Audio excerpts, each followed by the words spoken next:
leo ningetaka kunena kuhusu uwezo wa neno la Mungu. Hallelujah.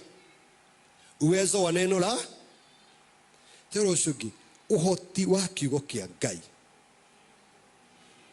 Praise the Lord.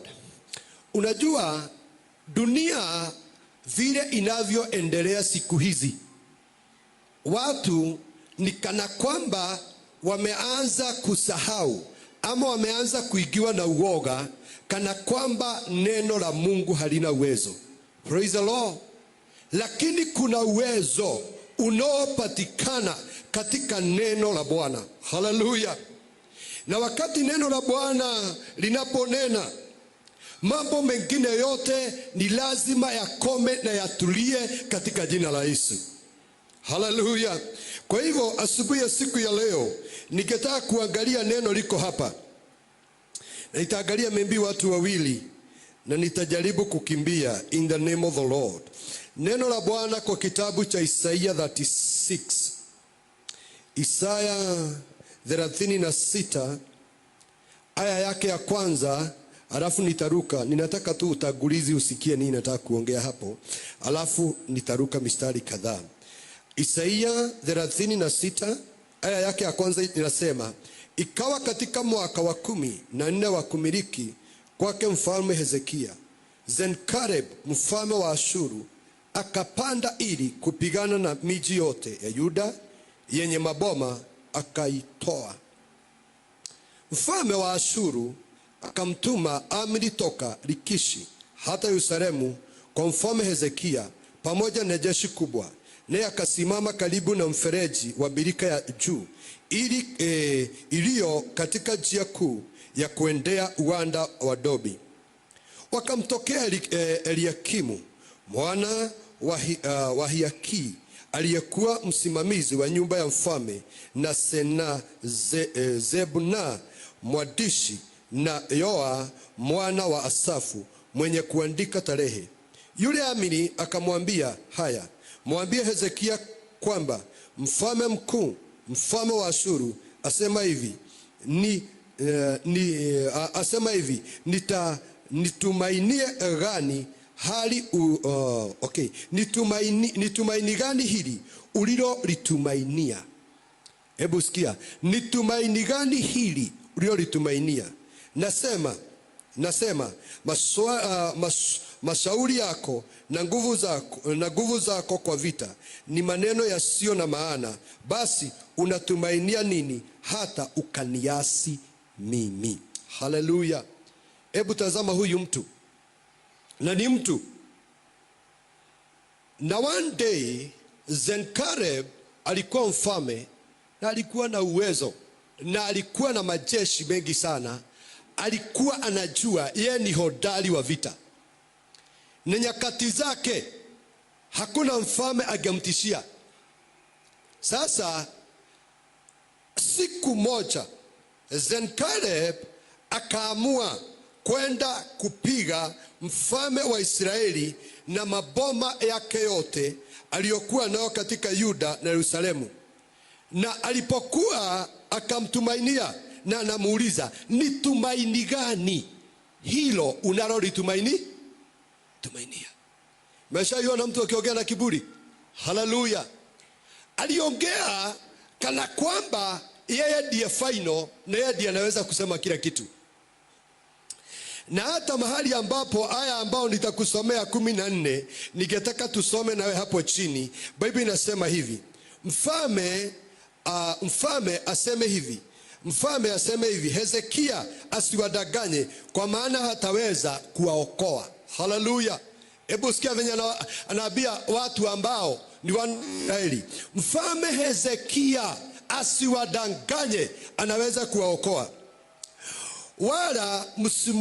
Wala msimuache Hezekia kuwatia moyo na kutumainia Bwana. Na hii inaandikwa capital B. Huyu ni Mungu wa mbinguni. Na hata asiwatie moyo kumtumainia Bwana, akisema, Bwana bila shaka atatuokoa, na mji huu hautatiwa katika mkono wa Ashuru.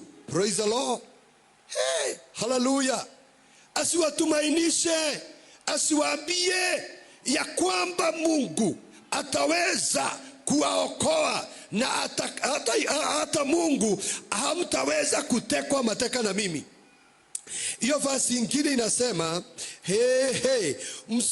msimsikilize Hezekia, maana mfalme wa Ashuru asema hivi, fanyeni suluhu na mimi, mkatoke mnijie, mkale kila mtu matunda ya mizabibu wake na matunda ya miti wake, mkanywe kila mmoja maji ya birika yake wenyewe, hata nije nikawachukua mateka nchi iliyo kama nchi yangu mwenyewe, nchi ya nafaka na divai, nchi ya mkate na mashamba yenye mizabibu.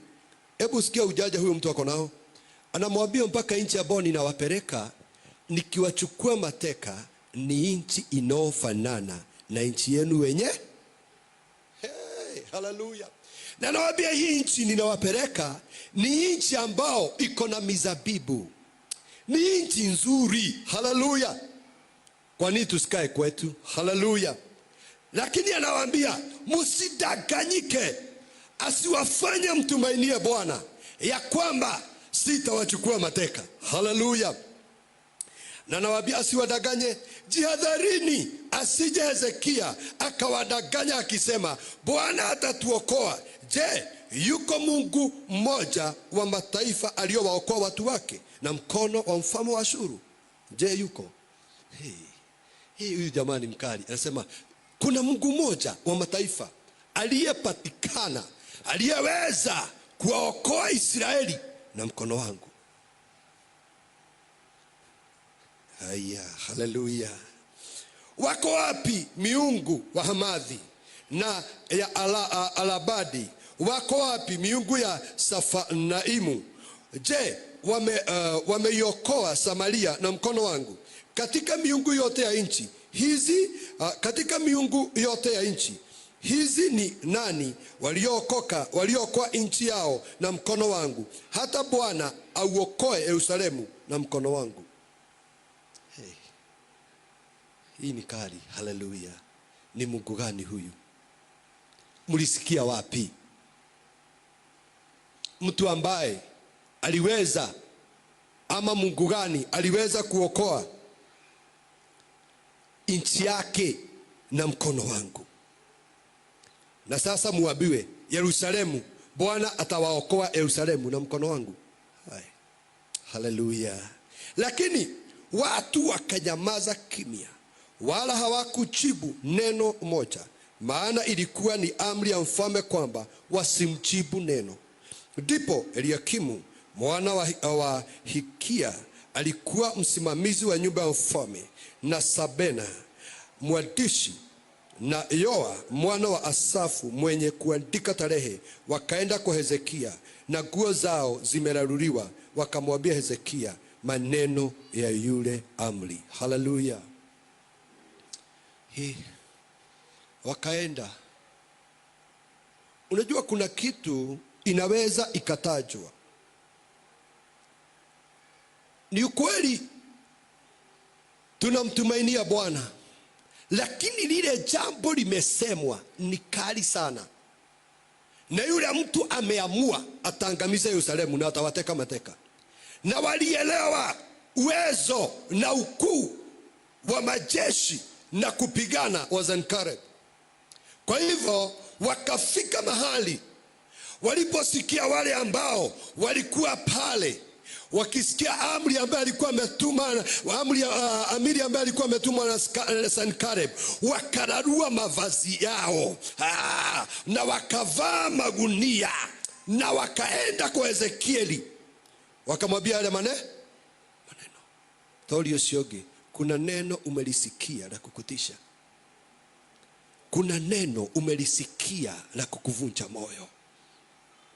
Huyu mtu alikuwa na uwezo ambao watu hangejaribu kusimama karibu na yeye. Kile kitu alikuwa anataka kufanya, alikuwa anafanya. Na unasikia ako na malingo.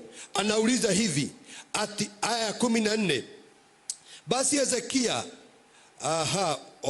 hiyo ingine nimeenda mahali ambapo sikuwa aya 14 inasema katika kitabu hiyo cha Ezekiel. Isaiah 36:14. Mfalme aseme hivi, Hezekia asiwadanganye, kwa maana hataweza kuwaokoa. Wala msimuache Hezekia kuatia moyo kumtumainia Bwana, akisema, Bwana bila shaka atatuokoa na mji huo hautatiwa mikononi mwa mfalme wa Ashuru. Chapter 37, Biblia inasema hivi, ikawa mfalme Hezekia aliposikia hayo, alirarua nguo zake, akajifika magunia, akaingia katika nyumba ya Bwana.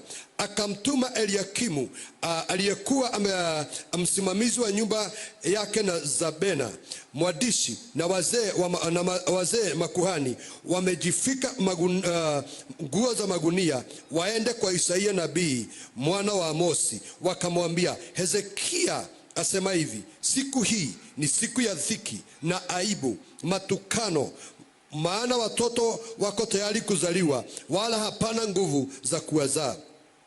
Yamkini Bwana wako atasikia maneno ya huyo amri ambaye mfalme wa Ashuru Bwana amemtuma, ili amtukane Mungu aliye hai. Na Bwana Mungu wako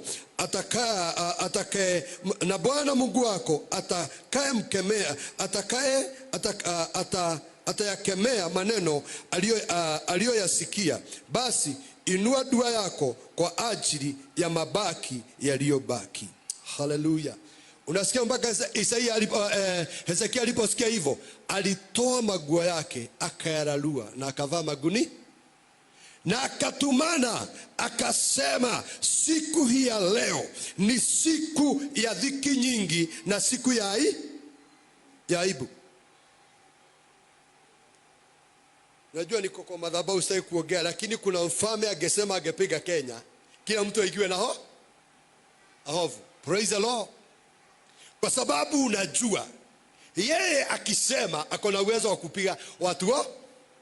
Sasa Hezekia ako pale, anaogopa, anashindwa afanye nini. Lakini alipoambiwa hivyo, aliweza kuambia mmoja wa wale watu walikuwa wanasimama karibu na yeye, chukua hatua sasa, enenda kwa mtumishi wa Bwana ambaye anaitwa Isaia mwana wa Amosi, uende ukamwambie yale maneno ambao mfalme wa Ashuru ambao ameyasema, kwa sababu amemtukana Mungu. Praise the Lord. Nenda kwake. Na alipoenda kwake Hezekia akasema hivi, uende na umwambie atuombee kwa Mungu. Mungu anaweza kutuokoa. Praise the name of the Lord. Tunawezekana hatuna uwezo wa kwenda kupigana na huyu jamaa, lakini I know kunaye Mungu juu mbinguni, mkono wake sio mfupi wala hawezi kulegea, anaweza kutuokoa. Praise the name of the Lord. Jamaa alipotumwa na kaenda kwa huyu mtu ambaye alikuwa anaitwa Isaia, verse 10 inasema hivi, katika Isaia 37 verse 10 inasema, mwambie Hezekia mfalme wa Yuda maneno haya mkisema. Okay, hiyo ndio ninasoma.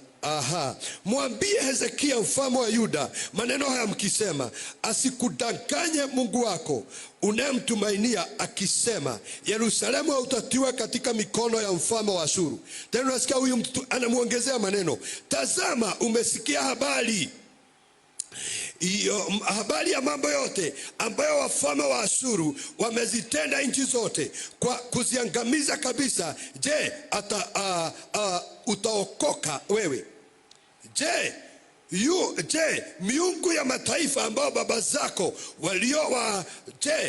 miungu ya mataifa ambao baba zangu waliowaangamiza wamewaokoa? Gosheni, Harani, Resefu na Waadini walikuwa katika Talasari.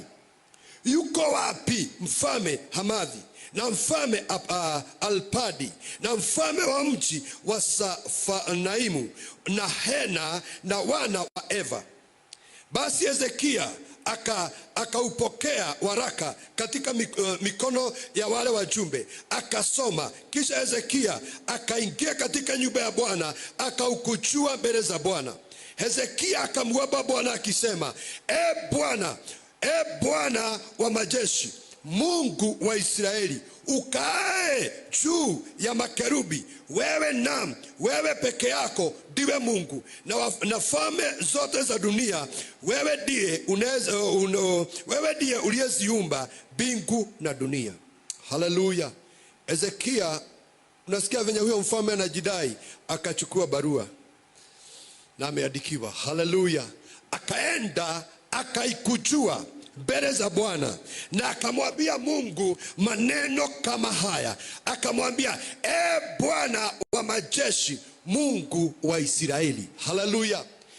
Bwana wa majeshi, Mungu wa Israeli, ukae juu ya makerubi wewe. Naam, wewe peke yako ndiwe Mungu wa falme zote za dunia, wewe ndiye uliyeziumba mbingu na dunia. Haleluya. Kwa hivyo mpaka Sennacherib ufalme wake, na yeye ni nani alimuumba? Si ni Mungu? Haleluya. Nao tazama maombi ya mtu ambaye anaitwa Hezekia. Hezekia alielewa ni ukweli, huyu jamaa inawezekana ako na uwezo, inawezekana ako na mamlaka, lakini kunaye Mungu anatawala majeshi yote ya dunia na hata ya mbinguni. Praise the name of the Lord. Kamwambia, Bwana wa majeshi, Mungu wetu, Mungu wa Israeli, wewe unayekaa juu ya makerubi wewe. Naam, wewe peke yako ndiwe Mungu wa falme zote za dunia. Wewe ndiye uliyeziumba mbingu na nchi. Haleluya. Sennacherib anaongea maneno ambayo ni ya kufanya tuogope. Anaongea kana kwamba yeye ndiye aliumba kila kitu. Yeye anaishi duniani, analala venye sisi huwa tunalala, lakini kuna Mungu mbinguni anatawala kila majeshi. Hiyo fasi ingine akamwambia hivi, tega sikio lako Bwana, usikie, funua macho yako Bwana, uone, uyasikie maneno ya Sennacherib aliyopeleka ili kumtukana Mungu aliye hai. Haleluya. Tenikolega iweke tero shugi nikolega iwe muyo. Haleluya. Huyu akamwambia, kunaye Mungu ako hai. Ningetaka wewe Bwana utege sikio lako na macho yako yafunguke, na wewe Bwana usikie maneno ambayo Sennacherib amesema akikutukana. Aya, alikuwa amemtusi Mungu. Jamaa huyo alikuwa amemtusi Mungu, kusema hakuna Mungu mwingine, ama ni Mungu gani ambaye angeweza kuokoa. Hiyo ni kudharau Mungu. Akamwambia huyu jamaa anakutusi. Huyu jamaa hajui wewe ni Mungu uliyeumba mbingu na dunia. Majeshi yote ya dunia yako mikononi mwako. Na akasema, ni kweli Bwana, wafalme wa Ashuru wameziharibu nchi zote na mashamba yao. Kai, Yesu, ni ukweli. Ni ukweli. Hao wafalme wa Ashuru walikuwa na uwezo. Waliharibu falme zingine zote na mashamba ya hao watu wakaziharibu na kuwatupa miungu motoni, kwa maana hao hawakuwa miungu bali kazi ya mikono ya wanadamu. Walikuwa ni miti na mawe, ndivyo sababu waliharibiwa. Haleluya. Hebu sikia hii. Na kuwatupa miungu yao motoni, kwa maana hao hawakuwa miungu bali kazi ya mkono wa wanadamu. Walikuwa miti na mawe, ndivyo sababu wakaweza kuiharibu. Praise the Lord. Sikia hiyo swali lingine. Basi sasa Bwana Mungu wetu utatuokoa na mkono wake, falme zote za dunia zipate kujua kuwa wewe ndiye Bwana, wewe peke yako. Haleluya. Kamwambia Mungu, kuna kitu hapa nikitaka Jehova. Basi sasa Bwana Mungu wetu utuokoe na mkono wake. falme zote za dunia zipate kujua ya kwamba kuwa wewe ndiye Mungu, wewe pekee yako. Oh my God, hallelujah. Mungu tuokoe hiyo miungu ambao anajidai aliangamiza, hao falme ambao aliwateka, hao watu aliwaumiza. Aliwafanya hivyo kwa sababu alikuwa miti, walikuwa mawe. Hallelujah. Wewe ni nani anaweza kukuchoma? Sikia huyu jamaa anasema ati aliweza kuchukua miungu ya hao mataifa akaiweka kwa moto. Praise the name of the Lord. Wewe anamwambia Bwana, praise the name of the Lord, tuokoe na mkono wake. Falme zote za dunia zipate kujua kuwa wewe ndiye Bwana, wewe peke yako. Unaona, wakati utafika hii eneo hii ndio inafanya Mungu afanye kazi. Unajua kuna ombi la Baba yetu wa mbinguni, huwa tunaomba aje? Baba yetu uliye mbinguni, jina lako litukuzwe, ufalme wako uje, utakao yafanyike duniani kama yanavyofanyika mbinguni. Nao huyo anamwambia Baba, tuokoe ili falme zote za dunia wapate kujua wewe ndiye Mungu peke yako. Hallelujah. Yani umechukua utukufu wa Bwana ati watu wote waujue. Mungu ni lazima ataliact. Biblia inasema hiyo fasi nyingine. Ndipo Isaia mwana wa Amosi akapeleka ujumbe kwa Hezekia akisema, Bwana Mungu wa Israeli asema hivi, kwa kuwa umeniomba juu ya Sankarebu mfalme wa Ashuru, tamko alilolitamka Bwana katika habari zake ndilo hili: Bikira binti Zayuni anakudharau, anakudhihaki sana. Binti Yerusalemu anatikiza kichwa chake juu yako. Kuna aya ningetaka kusoma kidogo hapo. Inasema hivi, ni nani aliyemstumu na kumtukana?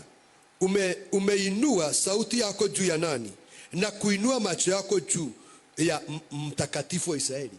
Hebu sikia venye Mungu anauliza, ni nani uliyemstumu na kumtukana? Umeinua sauti yako juu ya nani na kuinua macho yako juu ya mtakatifu wa Israeli? Hallelujah. Umemstumu Bwana kwa watumishi wako, kwa kuwa unasema, kwa wingi wa magari yangu nimepanda juu ya vilele vya milima mpaka mahali pa ndani ya Lebanoni, nami nitaikata mierezi yake mirefu na misonobari yake mizuri, nami nitaingia ndani ya mahali pake palipoinuka, palipo mbali sana, msitu wa shamba lake lizaaro sana. Nimechimba na kunywa maji na kwa nyayo za miguu yangu nitaikusanya mito yote ya Misri. Je, hukusikia ni nani niliyetenda? Je, haukusikia ni nani niliyetenda? Ni nani niliyoyatenda haya toka zamani na kuyafanya toka siku za kale, na nikayatimiza sasa? Iwe kazi yako kuangamiza miji yenye maboma, ikawa chungu na magovu. Ndipo sababu wenyeji wao wakawa hawana nguvu na kufadhaika na kughadhabika, wakawa kama maji ya mashaba kwa miche mibichi, kama majani juu ya dari, kama shamba la ngano kabla haijaiva. Kuna verse ningetaka kusoma, wacha niruke niende verse 33 nisisome hiyo yote. Inasema verse 33, basi Bwana asema hivi, katika habari za mfalme wa Ashuru, yeye hataingia ndani ya mji huu, wala hatapiga mshale hapa, wala hatakuja mbele yako kwa ngao, wala hatajenga boma juu yake. Njia ile aliyoijia, kwa njia hiyo atarudi zake. Hataingia ndani ya mji huu asema Bwana. Nami nitaulinda mji huu, niuokoe kwa ajili yangu mwenyewe na kwa ajili ya Daudi mtumishi wangu. Basi malaika wa Bwana alitoka akaua watu 100, wakaua watu 135,000 katika kijito cha Washauri. Na watu walipoamka asubuhi na mapema, kumbe hao walikuwa maiti wote pia. Na basi Sennakerib mfalme wa Ashuru akaenda zake, akarudi Ninawi, akawa huko. Hebu sikia hii neno ambalo ningetaka kusoma. Basi Bwana asema hivi katika habari za mfalme wa Ashuru, yeye hataingia ndani ya mji huu, wala hatapiga mshale hapa, wala hatakuja mbele yako kwa ngao, wala hatajenga maboma juu yake. Hebu turudie hii. Verse 3 ndio ninasoma. Nasema, basi Bwana asema hivi. Na nabii ambaye ni Isaia akaenda kwa Hezekia akamwambia, basi Bwana asema hivi katika habari za mfalme wa Ashuru, yeye hataingia ndani ya mji huu, wala hatapiga mshale hapa, wala hatakuja mbele yako kwa ngao, wala hatajenga maboma, na njia ile ile aliyoikujia atarudia. Oh my God, tupige Yesu makofi. Okay, na ukitaka kuelewa neno la Bwana liko na uwezo. Biblia inasema hivi, Mungu alisema Sennakerib, huu mji ambaye amepanga kuangamiza, na akajidai na akasema yeye ni mwenye nguvu, huu mji hataweza kuingia. Haleluya. Wala mshale wake mmoja hautaingia kwa boma hii. Haleluya. Hebu imagine Mungu anasema kinyamogwe, hata mshale hautaingia katika Yuda wala Yerusalemu. Praise the name of the Lord. Na hatajenga maboma yake katika Yuda na Yerusalemu. Na akasema na ile njia aliyoikujia peke yake, njia hiyo atairudi. My God, hallelujah. Alirudia. Praise the name of the Lord. Biblia inasema ya kwamba hiyo fasi nyingine, nami nitaulinda mji huu, niuokoe kwa ajili ya jina langu mwenyewe. Haleluya. Na kwa ajili ya Daudi mtumishi wangu. Basi malaika wa Bwana alitoka akaua watu 135. Unajua ni watu gani? Walikuwa majeshi ya Sennakerib. Malaika wa Mungu alitumwa mahali Sennakerib alikuwa, akaua watu 130 na wangapi? 5 thousands ambao walikuwa nazo. Sennakerib akiamka asubuhi alikuta majeshi yake wote wameangamia. Sennakerib akachukua miguu yake akarudi kwake na hofu, moyo wake ukiwa umeinama. Na ukiendelea kusoma neno la Bwana linasema alipoenenda katika nyumba ya miungu yake akiomba, kijana wake akamkuta, akachukua mkuki akamdunga mpaka yeye akafa. Praise the name of the Lord. Today in the name of the Lord, there is power in the word of God. There is power in the word of God.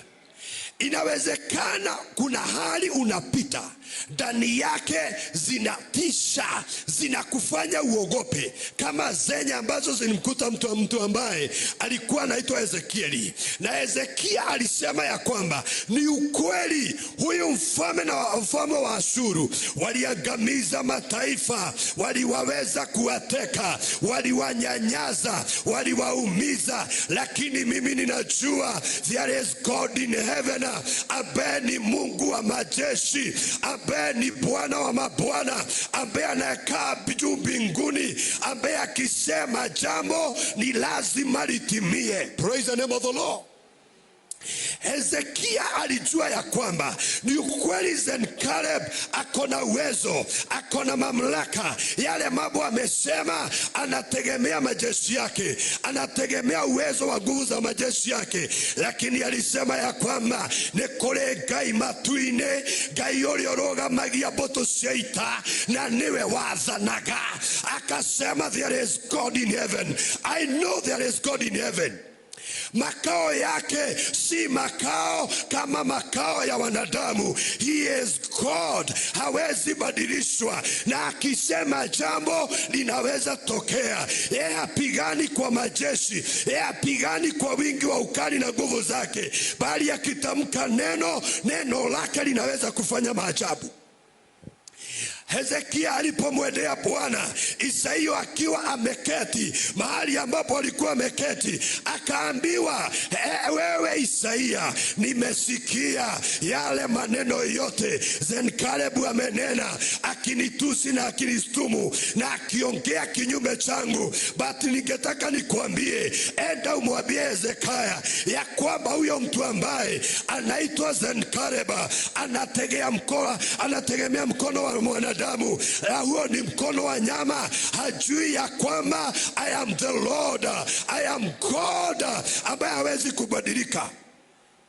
Biblia inasema hivi, akaambiwa ende uambie Hezekia ya kwamba hata mshale we peke yake, hata ukirushwa, hautaweza kuingia katika Yuda wala Yerusalemu. Tena umwambie Hezekia ya kwamba mimi nitaokoa Yuda na Jerusalem kwa ajili ya jina langu mwenyewe, kwa sababu Hezekia alisema ya kwamba Mungu tuokoe ili kujulikane katika mataifa yote, there is God in heaven, there is God in heaven.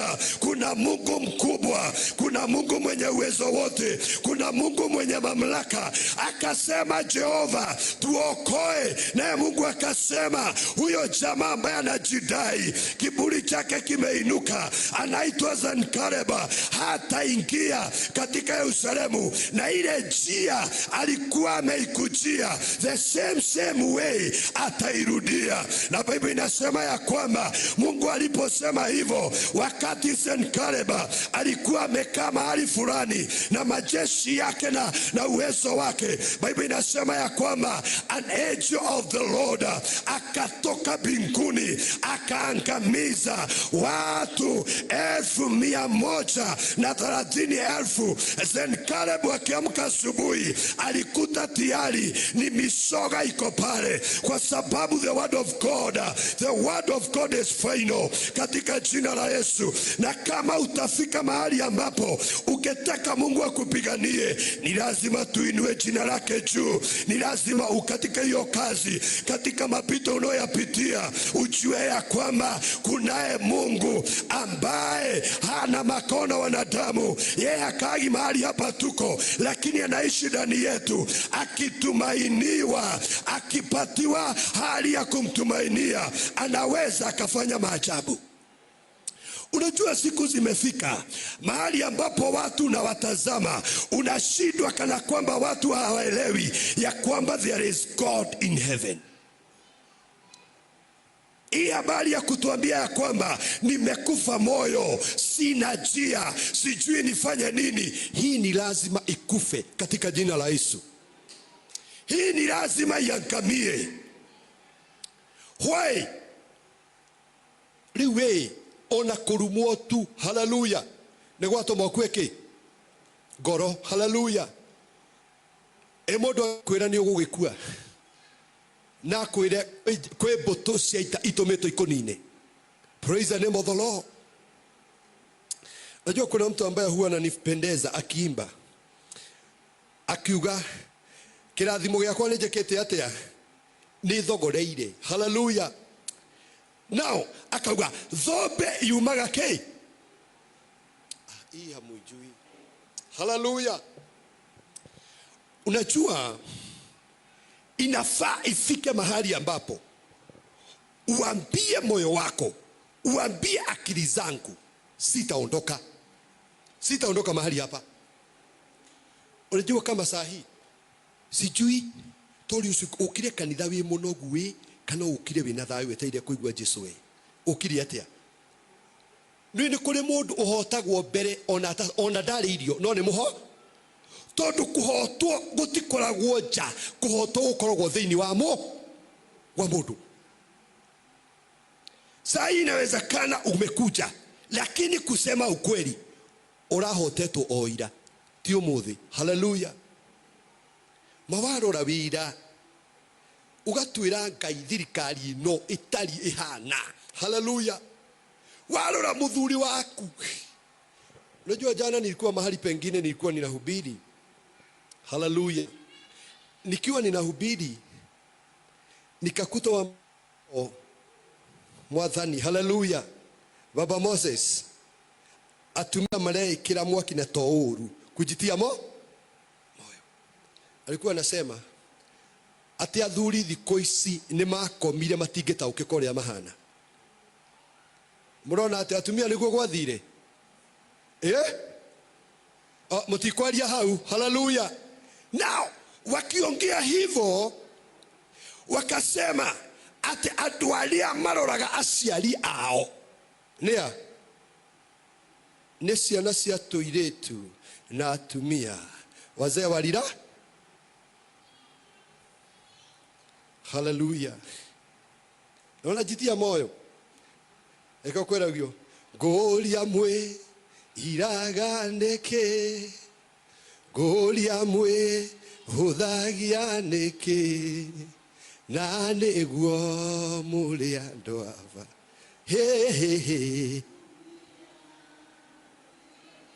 Hallelujah. Ile ndwaigua na makaina kinya magathigina ndiramarora. Asa nĩtũkũgarũra athuri tũtingĩhũthia. Hallelujah. Athuri mũtihũrĩa rũhĩ nĩkĩ inyuĩ. Hallelujah. Praise the name of the Lord. Reke ngwĩre ni sisi tunabebaga upako na ni sisi huwa tunasababisha mambo makubwa itendeke. Kama hili kanisa litaenda level zilizo za juu, hatugojei malaika, ni sisi tutafanyika. Praise the name of the Lord. Kama watoto wako watabadilika na Mungu awaponye na awapeleke mbali, inakutegemea wewe. Leo kwa hoteka kinyo muthi. Hallelujah. Ukirire thasi niulizie huyo mwingine unyamka saa ngapi? Mojoririe. Hallelujah. Ukirire thasi ganama ni uhoete tiga mahoya maria tohoya haha ri hoete.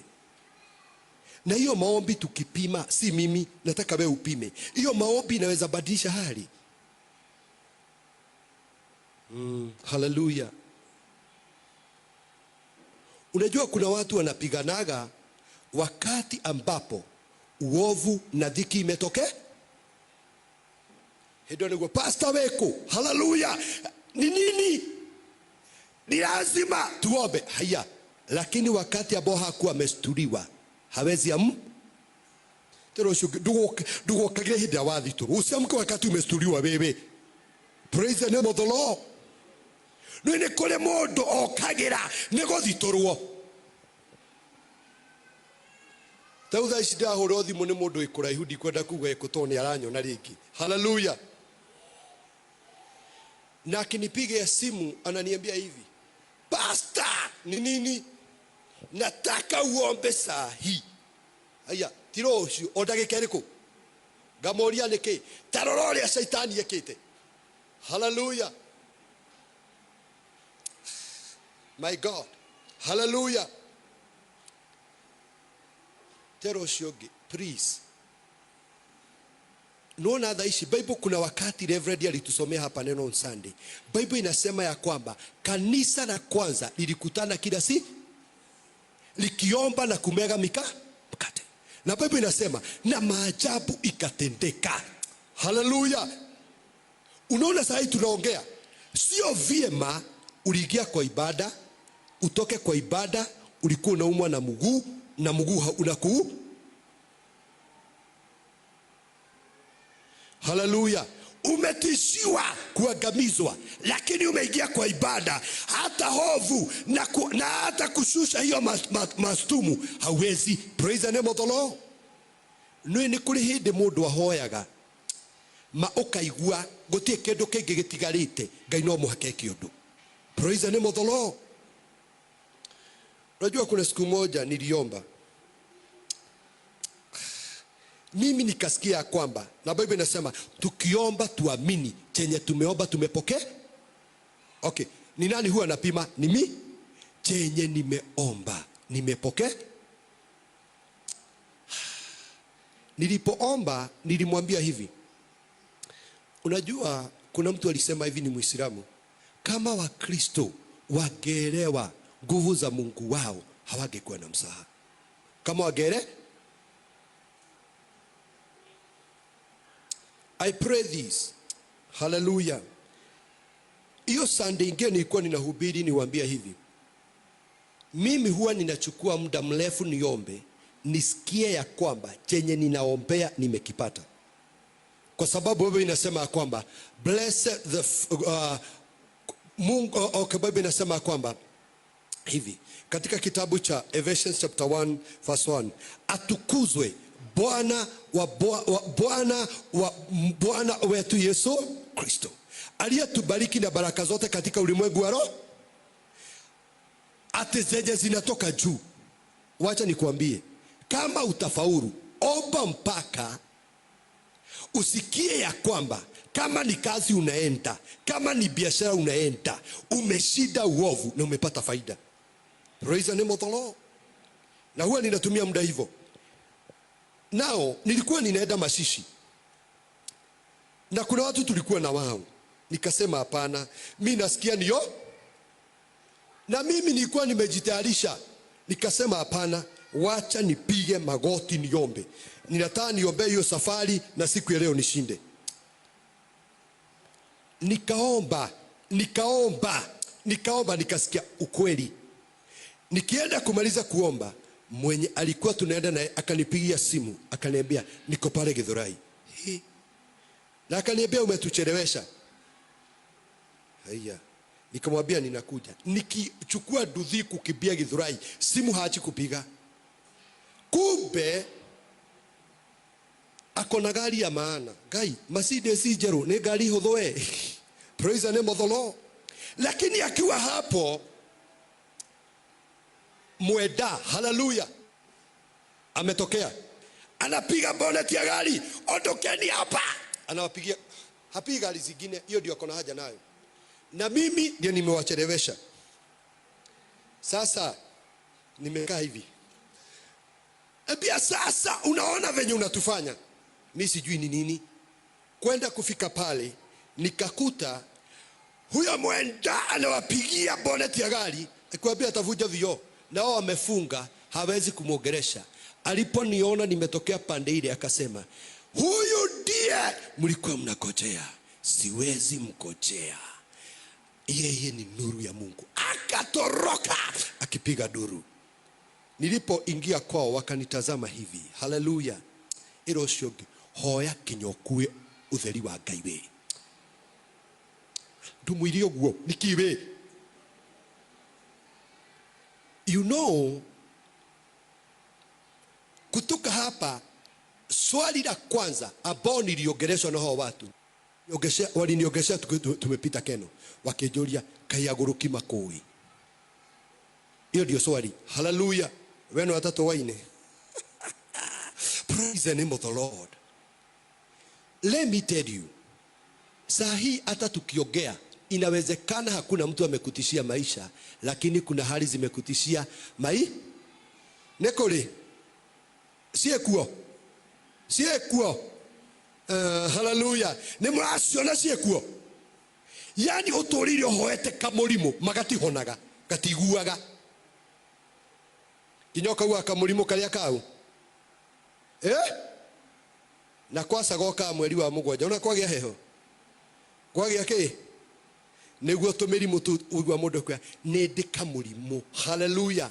In Jesus' name, we are here to destroy the powers of darkness. In the name of the Lord. We are here to tell Satan, you must leave our houses. We must leave our wives and our daughters in Jesus' name. Itabia ya kutoka, tunarudi tukiwa tumeshindwa. Unajua wakati Hezekia alinenewa, hilo neno lilimchukua. Hezekia hata alikuwa anasikia ya kwamba wakati wa kumtukuza Bwana, wakati wa kumuinua umefika. Unajua shida ambayo ingine tuko nayo ni hii, nikimaliza hapa.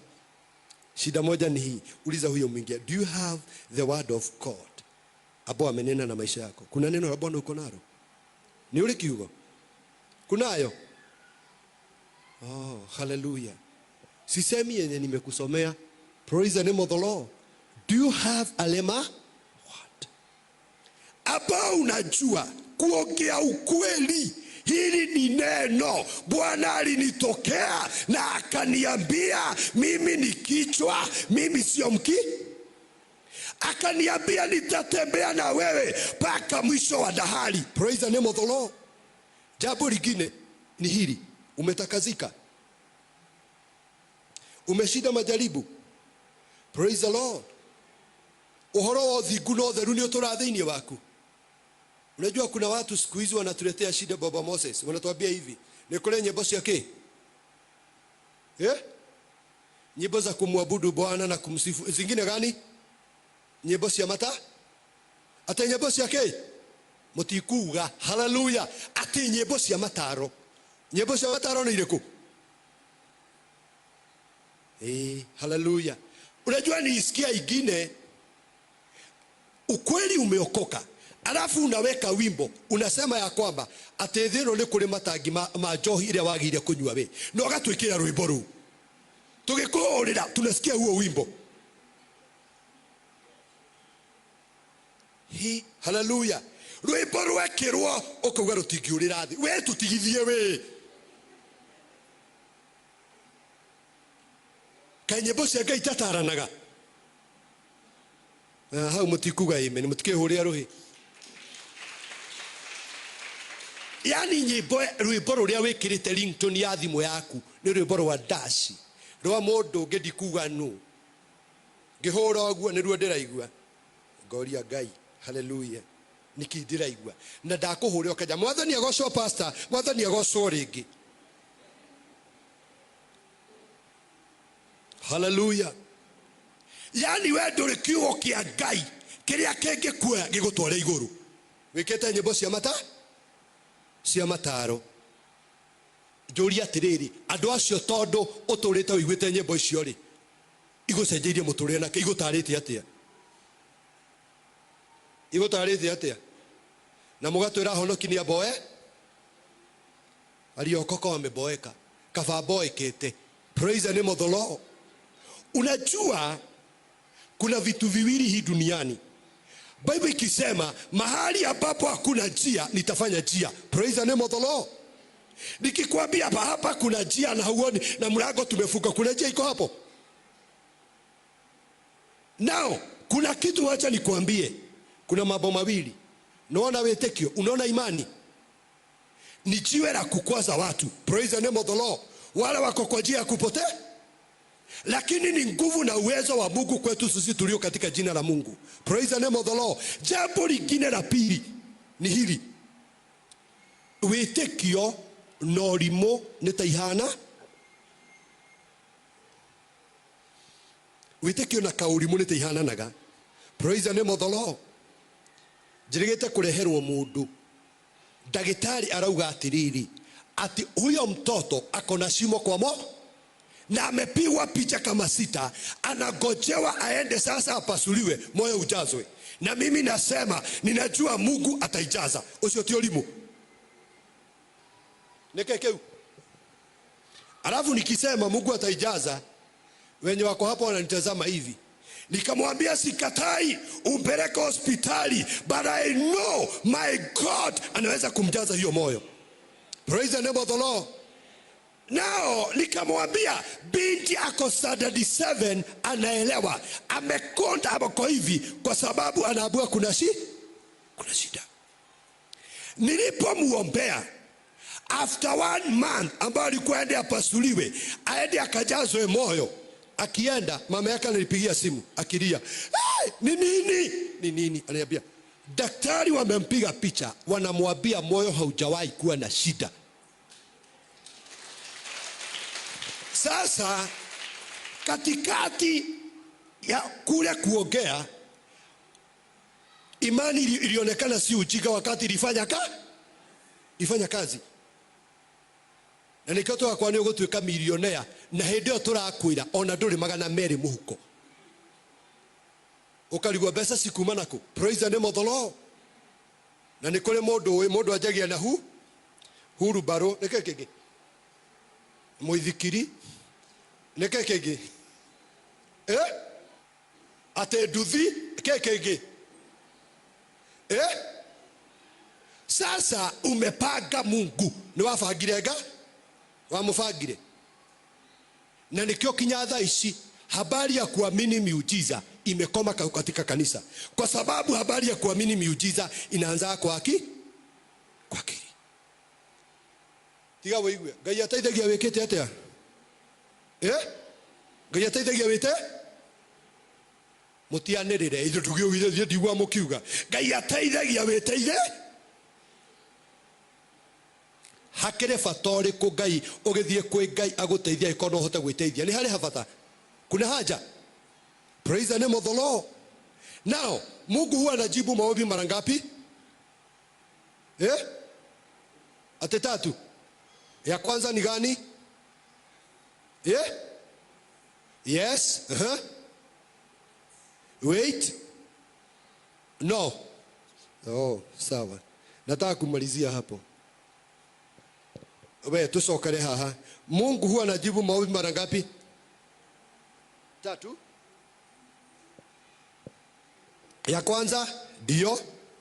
Ya pili wait. Ya tatu no. Okay, ni wapi mlisoma Bible hapo? Mlisoma wapi Bible hapo nyinyi? Hiyo kitu mlitoa wapi? Unaenda mbele za Bwana ukiwa mawazo yako umeipanga. Mungu anaweza akajibu mara ngapi? Kama hautaomba Bwana akutendee kitu na hata Mungu hatasema, unasema hivi, tokorwa Ngai uga no. Haya, si ndio? Ama ukiona haitokei unasema maybe Mungu anataka nigoje. Unajua mtoto wangu akikuja kwangu huwa ananiambia baba ninataka. Praise the name of the Lord. Kuna hali ya kufikiria ati nitamwambia goja. Hii tabia ya kupanga Mungu mpaka diposa maombi yetu haijibiwi todo wina aja maita maigana. Wewe enda mbele za Bwana ukiwa na jambo moja, nimeenda niombe nipe. Wewe ndio maundu macio wina mo. Praise the name of the Lord. Na nikio tuhoete mahoya magi Ngai ndangika. Batimayo alipoenda kwa Bwana alimwambia Yesu mwana wa Daudi nirehe. Alirehemiwa. Alikuwa anataka kuona siku ya kesho. Alikuwa anataka afunguliwe macho yake. Praise the name of the Lord. Mutugoyo wa guthiaga mbere ya Ngai. Ngai tare mundu tetereirwo he hinya guthie kugira handu uhoro ucio no nginya uthire thiini witu ndukihuria Jesu ruhi. Praise the name of the Lord. Na kwa sababu masaa imeisha, ama tuendelee kupita hapo? Ni muralia. Hallelujah. Now wacha nikwambie, there is power in the word of God. There is power in the word of. Unajua mpaka kufikiria unafaa ufikirie kama mtu ameoko. Hata kutembea ati ngukora kira fuikarite thi ukanjira ku ati angani ku ukoragwo kiwetiga maundu macio we. Praise the name of the Lord. Na umeketi hapo na tukikutazama tunashindwa mwadhani. Hallelujah. Sisi tulitolewa kwa dunia na sisi tumechaguliwa tukaingizwa katika ufalme wa Mungu. Biblia ikisema ni lazima tuwe watakatifu, ni lazima tuwe watakatifu. Na Ngai gukija kuri tumaheni tunitwa kuihonokia. Hakuna uongo mdogo wa kujiokoa. Praise the name of the Lord. Speak the truth. Hallelujah.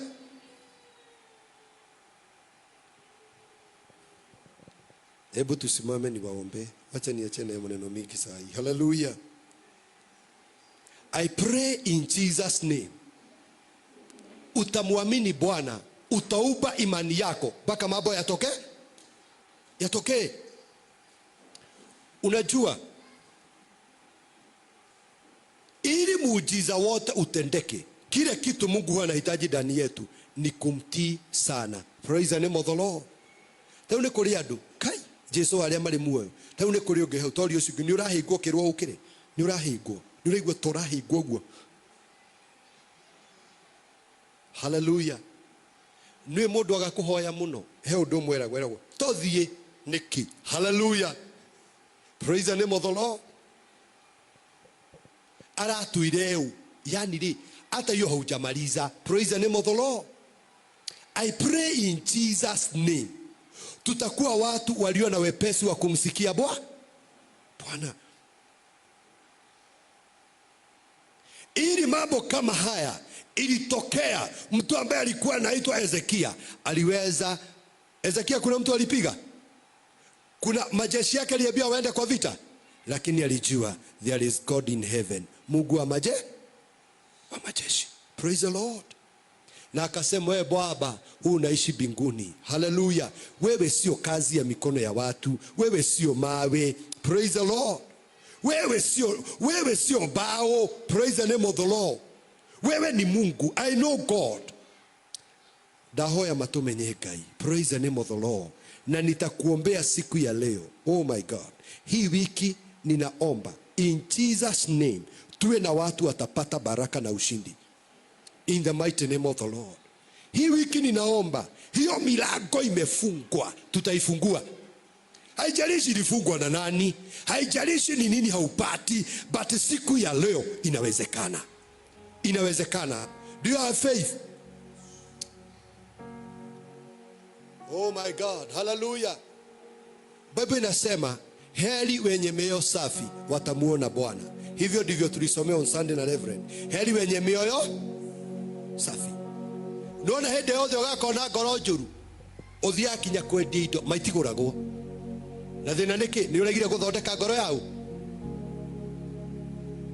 Hingo ciothe twakurora utuketie githithi na ndio niki.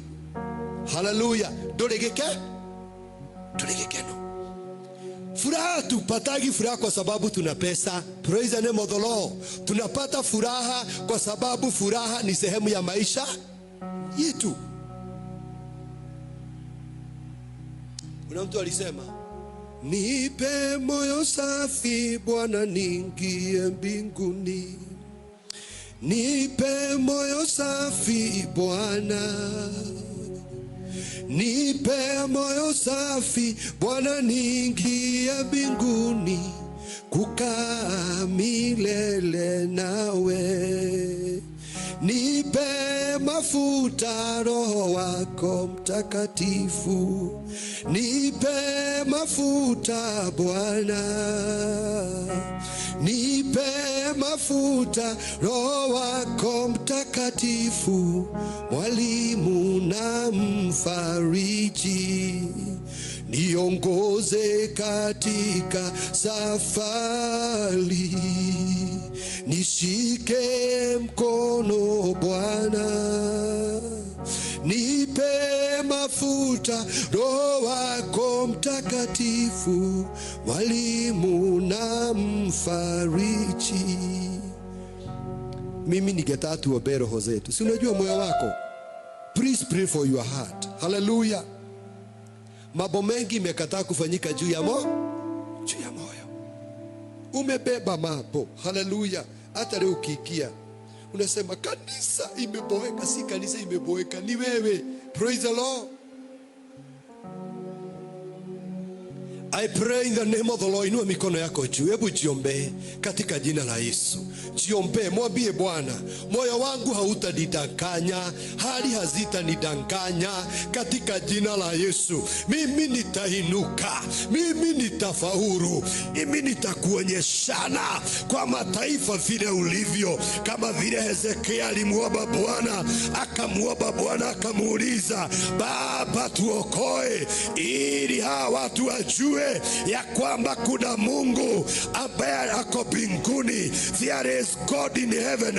There is God in heaven. Tuokoe kwa ajili ya jina lako. Tutetee katika jina la Yesu. Pray for your heart. Ombea moyo wako, mwambie Bwana siku ya leo, mimi sitajifunza na watu ambao waliokuasi, sitajifunza na watu walioshindwa, lakini Bwana nitakufuata, lakini Bwana nitakupenda, nitaachilia moyo, akili zangu kwako katika jina la Yesu. Sitaongea kama mataifa, sitaongea kama watu wasiookoka, lakini Bwana nitalinda moyo, nitalinda mawazo yangu, nitanena yale maneno ambao ni mema ya kukupendeza, nitanena uhai katika juu ya mke wangu, juu ya watoto wangu, juu ya mume wangu, juu ya kazi zangu, nitanena uhai hata kana kwamba wapo inaonekana ni mangumu. Bwana wewe haujawahi pungukiwa, ugumu haujawahi kuwa ndani yako katika jina la Yesu. Ezekieli aliponenewa maneno ya kumfanya aogope, Ezekieli hakuogopa. Ezekieli aliweza kutangaza, I know there is God, ambaye ako juu mbinguni, anaketi juu ya makerubi na maserafi, ametukuka katika uwezo, ametukuka katika mamlaka. He is God. Shetarabazana Roma rabarabayana rekete mazokata rakoto mazia rinere mazana rokoto pozitarama. Wacha kutegemea nguvu zako, wacha kutegemea uwezo wako katika jina la Yesu. Tegemea Bwana, muamini Bwana katika jina la Yesu. Rita robarima rekete mazana rokote pazaka yona masataraba rina rabababoria. Ebu omba ukiwa umemaanisha, omba ukiwa umemaanisha. Mwambie Bwana siku ya leo, hii hali nimesunguka ndani yake kwa muda mrefu, lakini sitazunguka tena. Reka pasata roma rabaraba rikote mazitaraba roma ramaraba yano.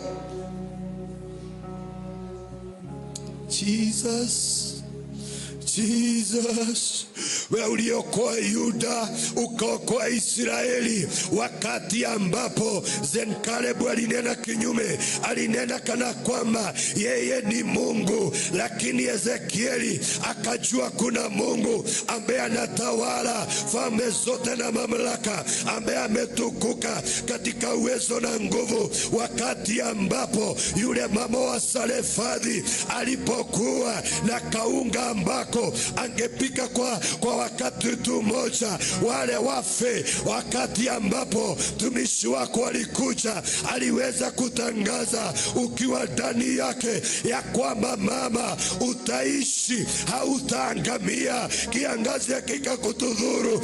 Ora maraba seke pasoka rina ramarama reke terebabo rina ramarama soka terebabo riande mazana roko tamazia. In the mighty name of the Lord Jesus. My God, my God, my God, jiletee heshima, jiletee utukufu, jionyeshe mwenye nguvu, jionyeshe mwenye mamlaka. Shitala malamalaba rikota mazanda babu. Wakati mwingine Ayubu akasema, nimeweka agano na midomo yangu, sitaongea maneno ambayo mpendezi Bwana. Nimeweka agano na miguu yangu, itakembea kila mahali kuweza kuhubiri neno la Bwana. Akasema, nimeweka agano na macho yangu, haitaweza kutazama jambo lolote lililo ovu. Akasema, nimeweka agano na mawazo yangu, sitafikiria maneno ambayo ikupendezi. Mungu angehitaji na angetaka watu ambao wako na agano na yeye katika jina la Yesu. Jesus. Nikataa tumuinulie Bwana mikono yetu. Inua mikono yako. Naweza kuwa sitaomba sana, but today in Jesus name, unajua chenye unahitaji in the presence of God. Taje mbele za Bwana kwa dakika moja.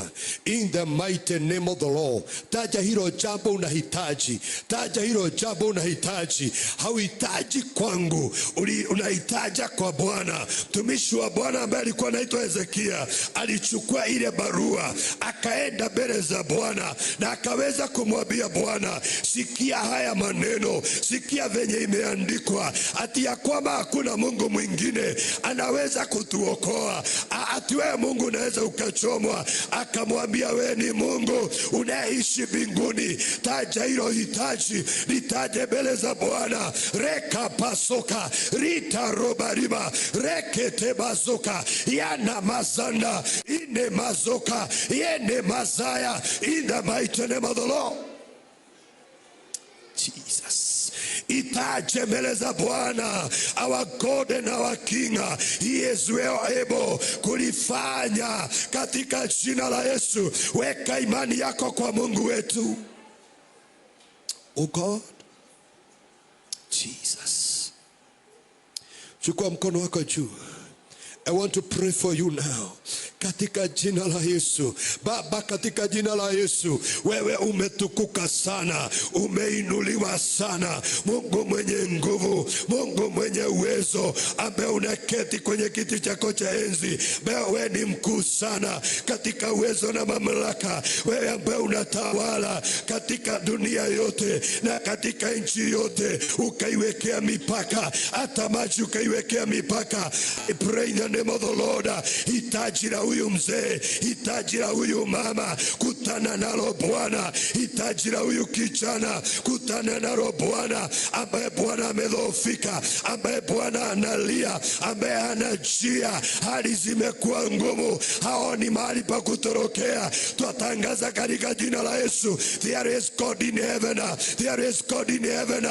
Ina mashata rekete mayano. Oh God, kutana na hoja, kutana na hitaji sasa katika jina la Yesu. Wale walio wagonjwa natangaza wakapone katika jina la Yesu. Na achilia nguvu za uponyaji sasa katika maisha yako. Wale ambao wanahitaji milango ya ushindi ya fedha na kimali, Bwana ikafunguke sasa in the mighty name of the Lord. Wale ambao wanahitaji milango hata ya kwenda mbali ikafunguke sasa katika jina la Yesu. Wale ambao wanalia kwa sababu wamefinyiliwa, waondoe Bwana, wapanguze machozi katika jina la Yesu. Leta ukuu wako, leta ushindi wako katika jina la Yesu, katika jina la Yesu, katika jina la Yesu. Oh God, upendo, chukua mkono wako juu vizuri. Inawezekana huo upingamizi unaopitia umeletwa na ibilisi na mapepo. And today in the name of the Lord, nachukua uwezo na mamlaka, na angamiza ngome za ibilisi, na angamiza chochote ambao Kristo hakupanda na hakuinua maishani mwako, na laani shetani na kazi zake katika jina la Yesu. Ninaomba wingu la wema, wingu la utukufu likakufunike, likakufunike sasa. Milango iliyofungwa ninaifungua kwa uwezo na mamlaka na damu Yesu Kristo. And today Lord, I pray, tendea wapendwa, tendea washirika wetu mambo makubwa in the name of Jesus. Ambaye anaenda haoni njia akipapasa, tia nuru katika macho yake, mpe njia ya kiungu katika jina la Yesu. Ambaye Bwana wazazi wake ni wagonjwa, we declare healing. Tuombea hili kanisa, tuombea watoto wetu in the mighty name of the Lord, ya kwamba hawatalia, hawatakosa njia, hawataangamizwa na ibilisi katika jina la Yesu. We pray for this nation. Oh God, onekana katika nchi, vijana wetu hawataangamia in the mighty name of the Lord. Pepo ya kuangamiza vijana toilaani, toiweka kuzimu in the name of Jesus, in the mighty name of the Lord. pepo ambao inaozuia Kenya kuinuka na kufaulu, tunaiweka kuzimu katika jina la Yesu. Katika mipaka yetu yote ya Kenya, twamimina damu ya Yesu. Madhabahu yote ya uganga na uchawi, uabudu wa sanamu na mapepo, tumeulaani, tumeuangamiza katika jina la Yesu. Hina mashaka rema sota mayana, tawala kutoka ofisi kubwa ya inchi mpaka ile dogo. Onekana Bwana, tawala katika doa zetu, tawala Kedhorai Bwana, tawala ili kanisa, in the mighty name of the Lord. Maono ya mtumishi wako ukaisimamishe. Twasema ni asante, utukuke sana, uinuliwe sana. Hii wiki tumeitakaza, hii wiki tumeiweka wakfu ya kwamba itatuzalia baraka, kibali na viva, ushindi usio wa kawaida katika jina la Yesu. Hii wiki tukapitie nuru yako na uwezo wako, tukakuone Bwana katika jina la Yesu. Receive all the praise, receive all the honor. Asante Bwana, kutukuka ni kwako, kuinuliwa ni kwako, na ni katika Kristo aliye Bwana na Mwokozi tunaomba. Now may the grace and the love of God and the fellowship of the Holy Spirit be with us now and forevermore. Amen. Tupigie Yesu makofi mazuri. Tunaweza kuketi kwa